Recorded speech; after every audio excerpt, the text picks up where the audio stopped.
Is our country at this moment heading in a direction where it is discovering its true identity?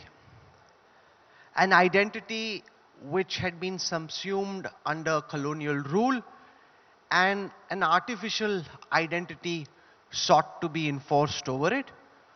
Or is our country actually headed in a very dangerous direction where priorities are far diverse from what they should be?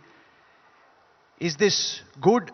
Is this bad? To talk about the dynamics of the Bharat-India debate that's at play, we've got two formidable thinkers here for the next session at the India Today Conclave. Allow me to introduce R. Jagannathan, editorial director at Swarajya; Pawan Verma, former diplomat, renowned author, great thinker. Thank you very much for joining us.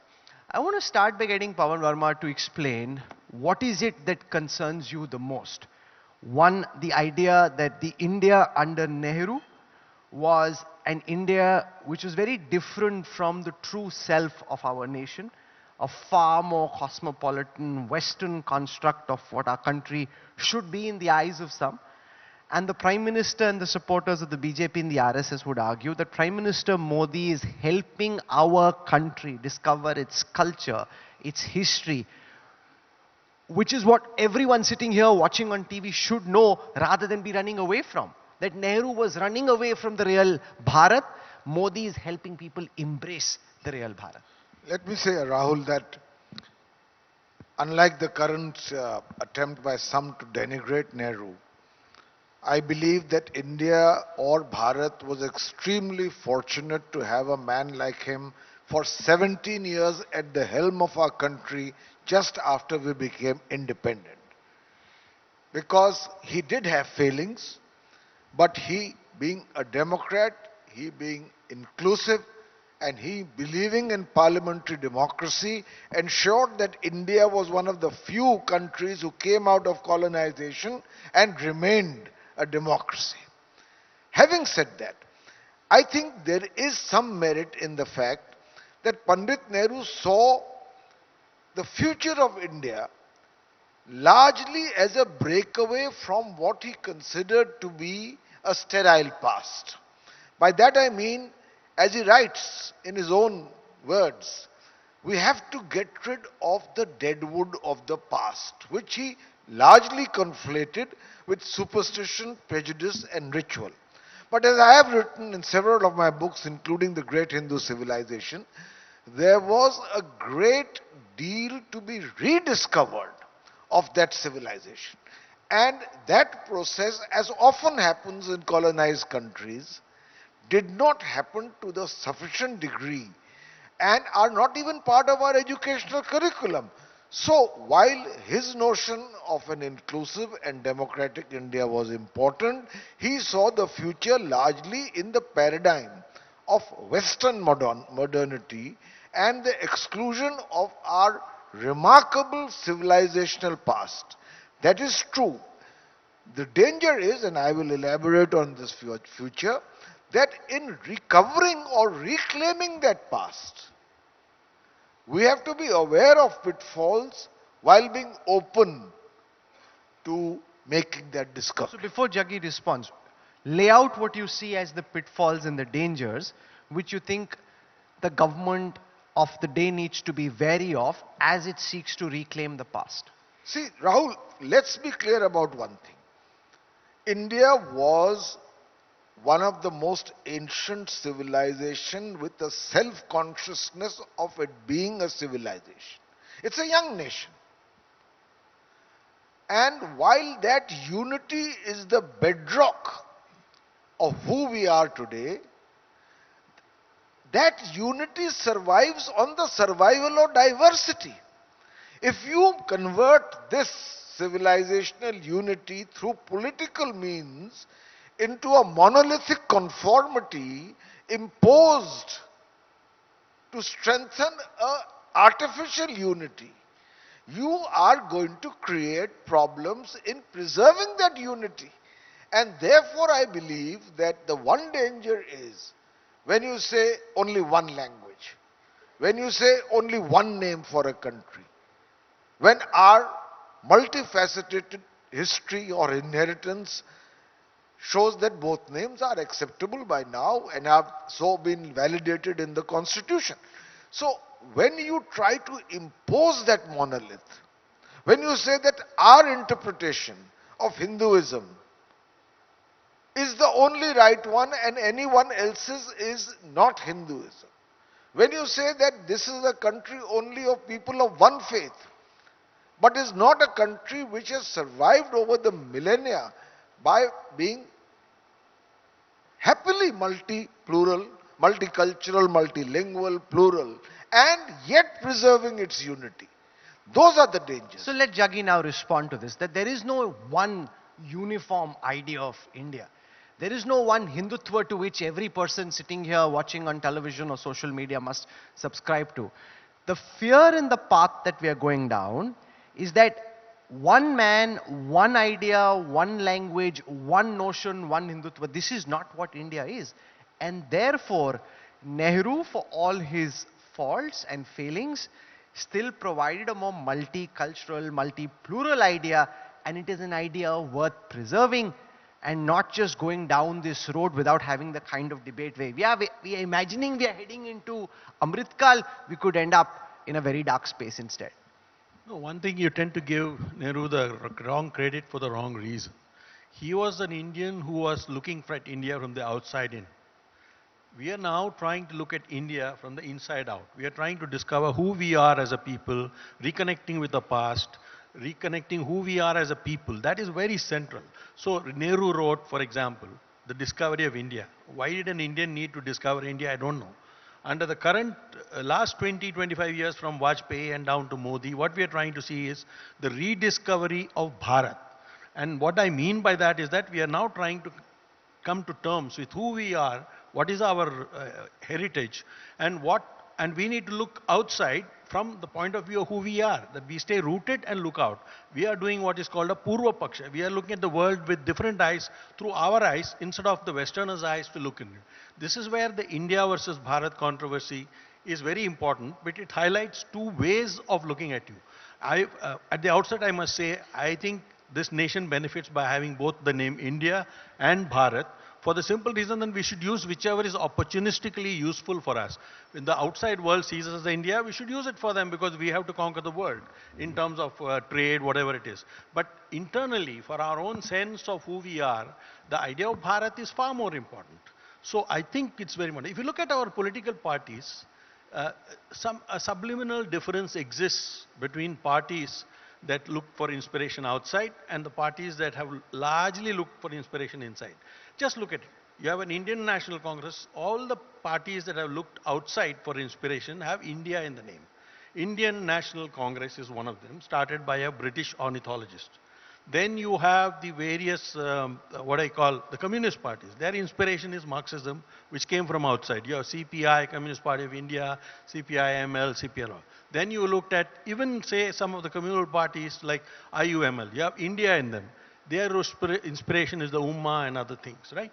And if you look at one more, even say Ambedkar's Republican Party, it has India in them. But all other parties, even parties that have left the Congress, do not have India in their names. What does this mean? It means subliminally, we are separating the idea of India from Bharat.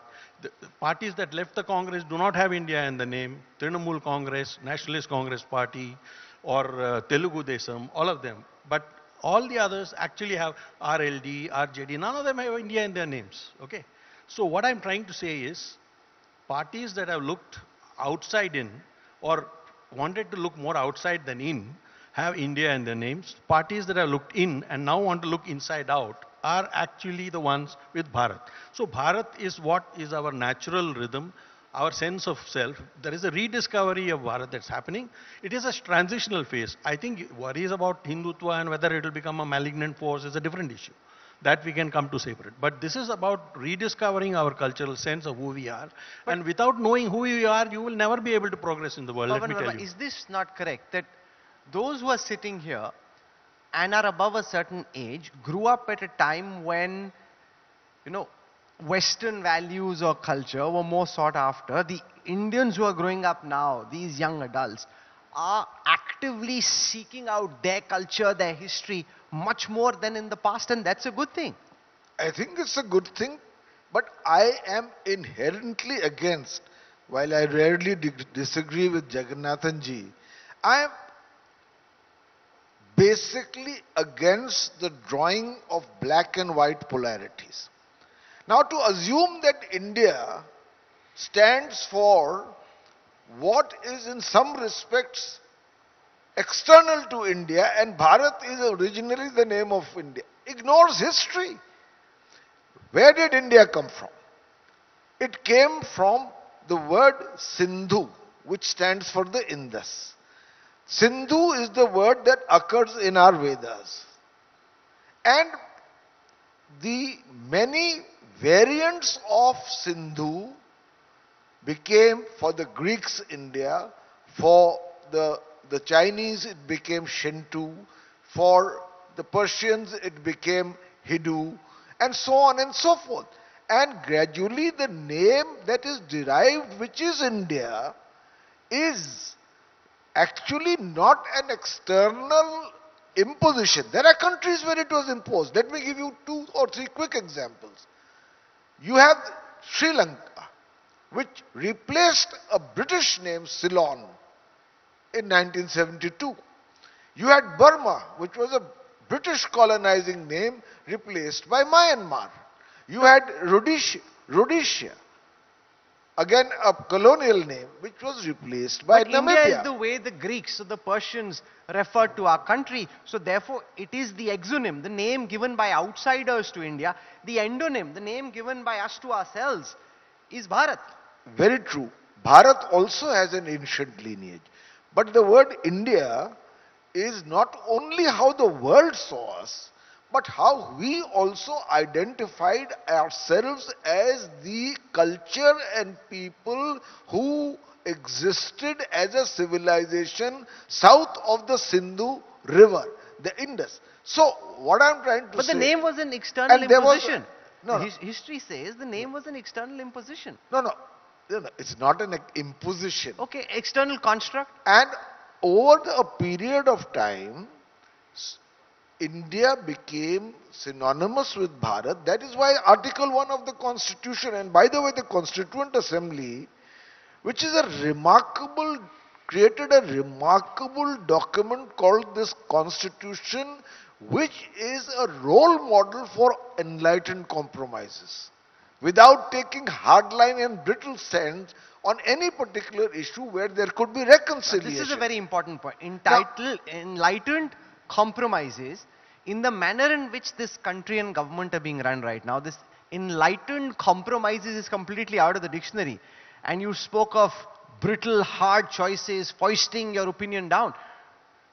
Do you concede that that is true? That there is too much of my way or the highway, fall in line or else? Whereas India is really an amalgam of different streams that flow all at the same time without any one stream trying to disrupt the other, rather than just one stream and this is the way it will be.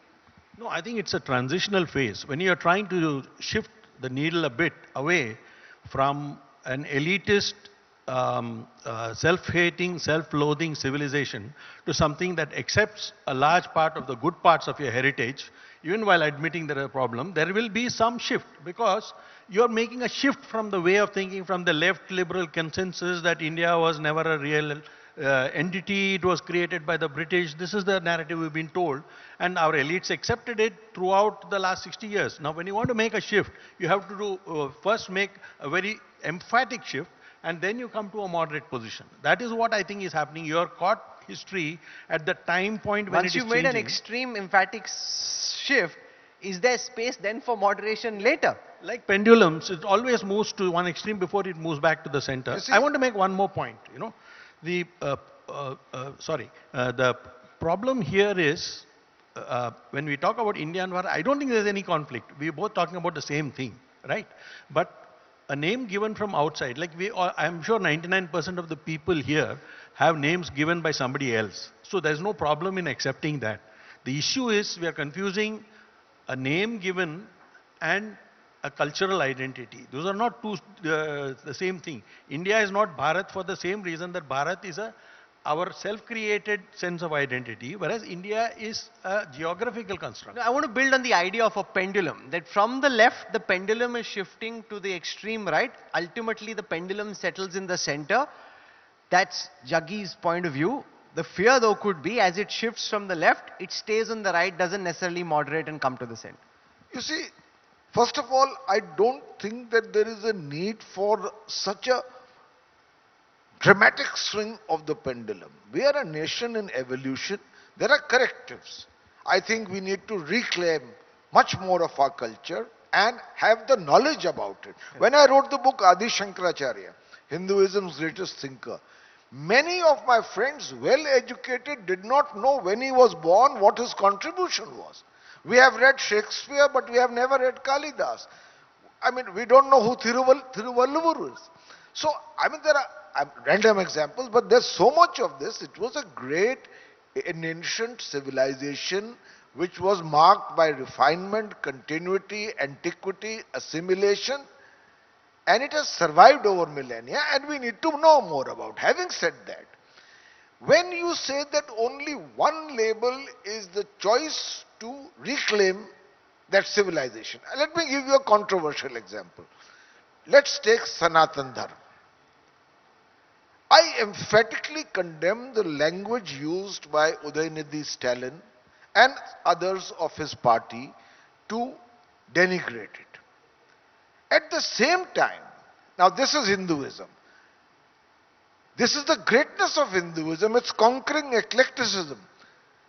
Hinduism has never burnt anyone on the stake for blasphemy. But there have been different interpretations of Hinduism. The Charvak school in Hindu philosophy, which is a materialistic school, said the Vedas are a bunch of lies. It remains a part of Hinduism. So now what is Sanatan Dharma? If you define Sanatan Dharma largely as, for instance, the ruling party is doing and what is prevalent in the north, in the south, in for instance Tamil Nadu, 89% of Tamil Nadu are Hindus.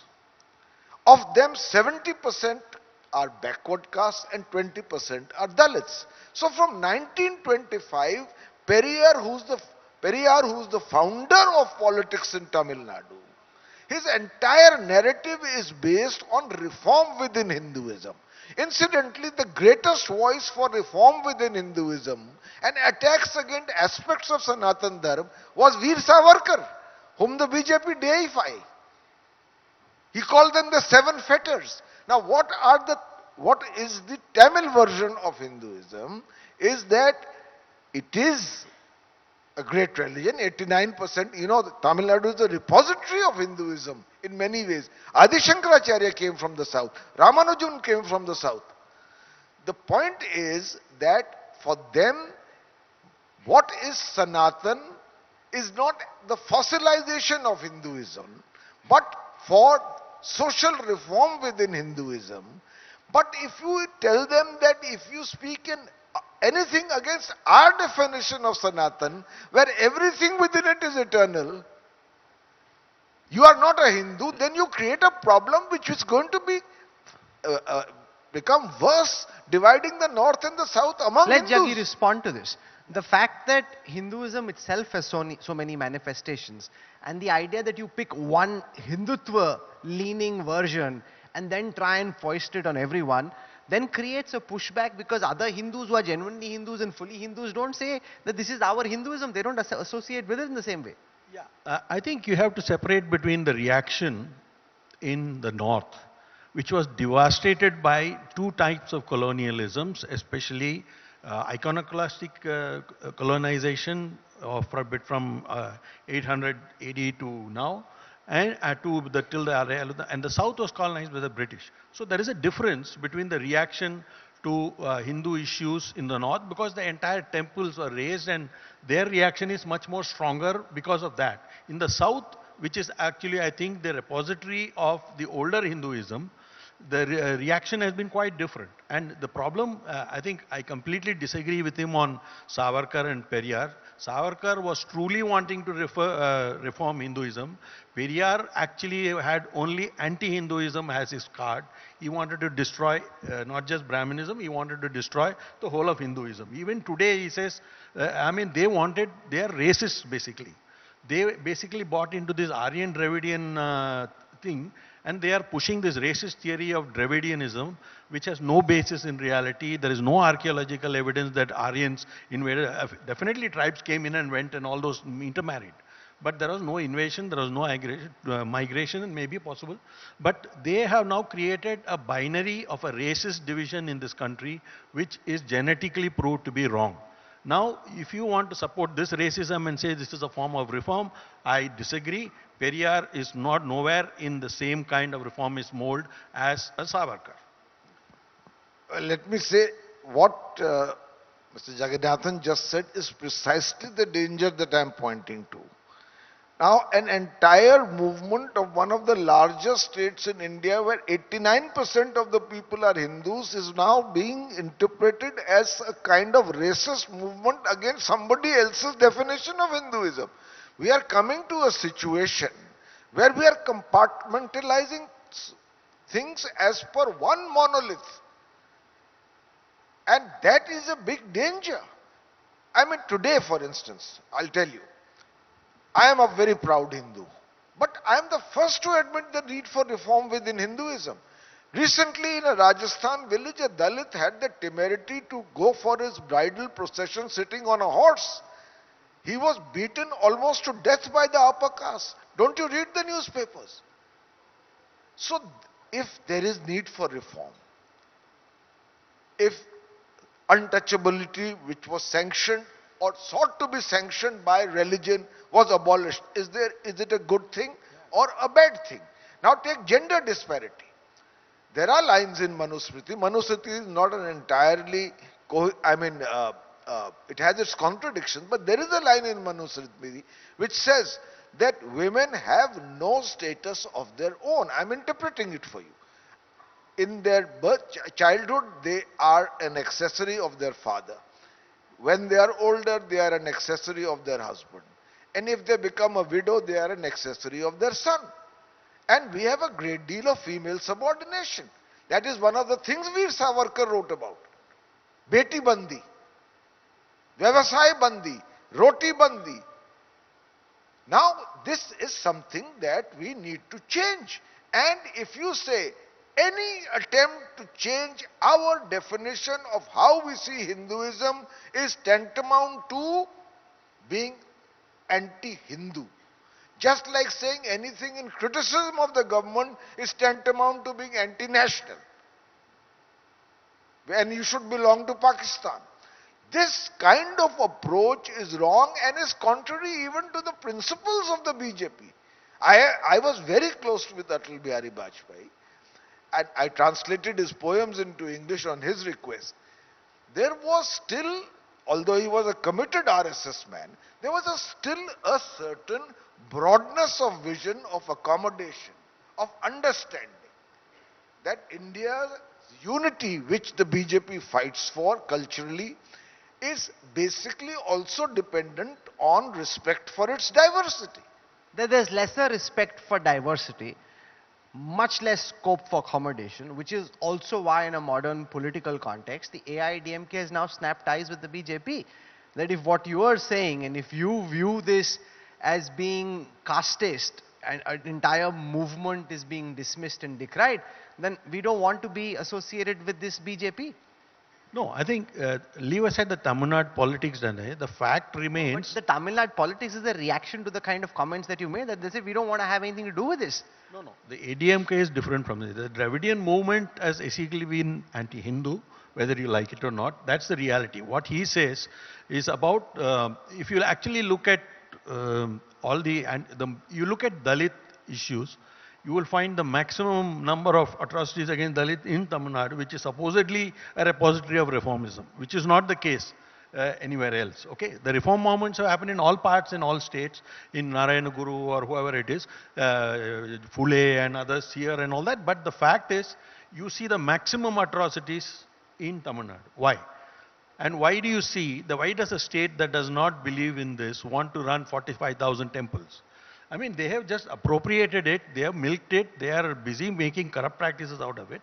So this is what has happened in the Dravidian model is that they have taken over all the Hindu temples and said, we will decide what is Hinduism. And this is, I mean, how do you support such a thing? You claim you're a secular country and you want to run 45,000 temples. You want to decide how they will be run. I mean, where is the democracy? Where is the secularism in this? And I don't see the Tamil Nadu model. They have definitely done one good thing economically by emphasizing 69% reservation. They've empowered the OBC caste. What they have not done is made the rest of them equal partners. And they have driven out the Brahmins, which is okay if you think that's all right. But the fact is their model of so-called social justice is nowhere near as complete as Savarkar, even though Savarkar you can take umbrage with him over his formulation of the term Hindutva, where you can have differences, I agree.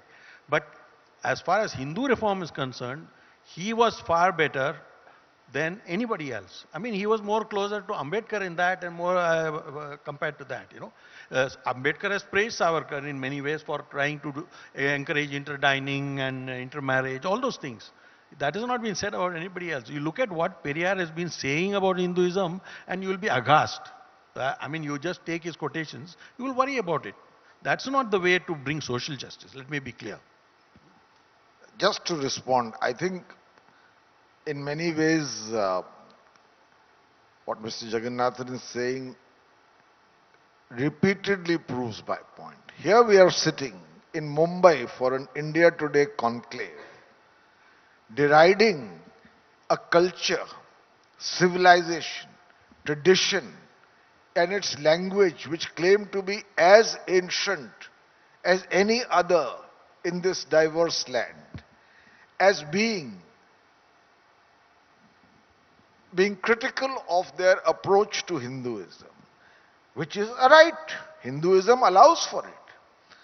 But when you are in power in Delhi and you make that particular definition which you approve of as a kind of national movement as seen as an attack against Hinduism. So let Jaggi respond to this. Weaponizing definitions, that even if there are different definitions of Sanatan Dharma as they are in different parts of the country, one definition cannot sought to be the only definition, and everybody there else are who has 300 a Ramayan different, versions. And all across the world.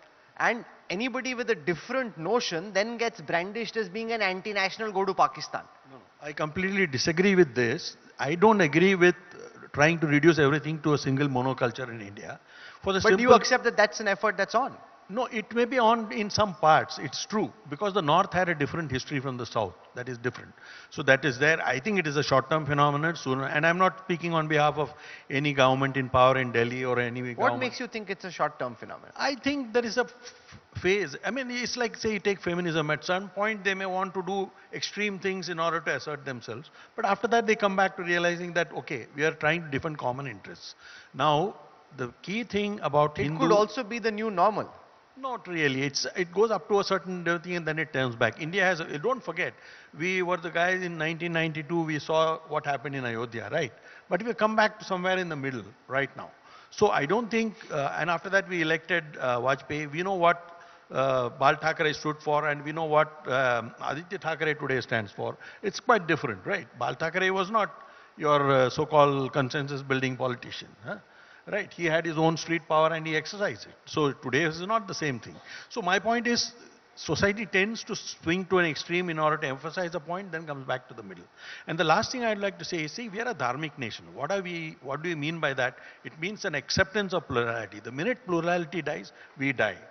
What is happening is Hinduism and all the things associated with Hinduism are not driven by scriptures, unlike two ideologies that came from outside which believe in scripture. The British tried to make us focus on scripture and say, you are this, Manusmriti is what you should believe in, this is what, and your caste system, you have created a Varna system, so everybody has to be fitted into this four castes. These are, what is a fluid system became a rigid system. And this is the damage done by monocultural ideas that came from the West. Now, some parts of Hindu culture are trying to militate against that, which is stupid. I disagree with that. But that does not mean that I don't see what is in progress. I mean, Naipaul says we are a wounded civilization. A wounded civilization will overreact in the initial phases and then before it regains a balance. I think we are in that phase where we are shifting a little extreme to the other side. We'll come back to the middle. That's my hope. I hope I am right. Okay, I'm out of time. You want to make a quick final comment before we end? Final comment. We are in a process of transition. We still have time to take it in the right direction. And if we don't, while I fully support one aspect of what the BJP and the RSS have emphasized, which is to refocus on Bhartiya or Indian civilization, I believe that in their finally implementing it, I am reminded, if you may allow, end on a couplet. दिल से तो हर मुआमला करके चले थे साफ हम, दिल से तो हर मुआमला करके चले थे साफ हम, कहने में उनके सामने बात बदल बदल गई. And that is the danger that we face today. Do you have a couplet to counter that? Or? No, I don't ये have. अपना I mean, department I have no Jaggi is like, ये fundamental अपना quarrel with department them. नहीं है. This is where Pawan Verma is in a league of his own. So thank you very much for joining us. We've had an interesting contest of ideas. Ultimately, which of these two ideas you think is right is something that we leave you to decide. And thank you so much, Pawan Verma and Jaggi, for joining us at the India Day Conclave. Thank you, sir. Thank you.